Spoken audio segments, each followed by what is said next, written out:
bigyan natin ng opinion, reaction ngayon itong post ni First Lady Liza Araneta Marcos.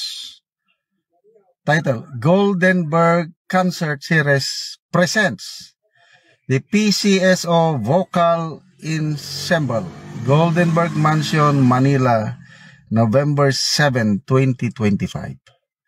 November 7, kung hindi ko nagkakamali, is kasagsagan ng Bagyo Tino or just after, yung marami nang namatay.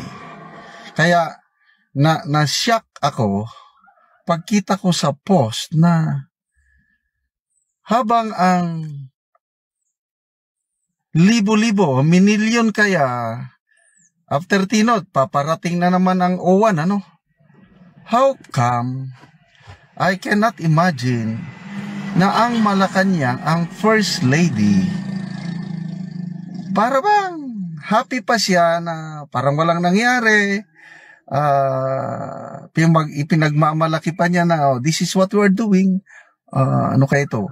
This is culture and arts in PCSO, Philippine Charity Sweepstakes Office. So ito, gobyerno ito, PCSO.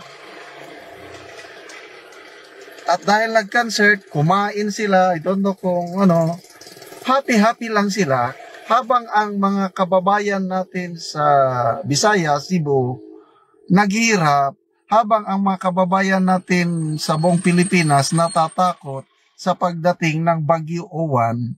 Ito po, yan o, concert sila talaga o.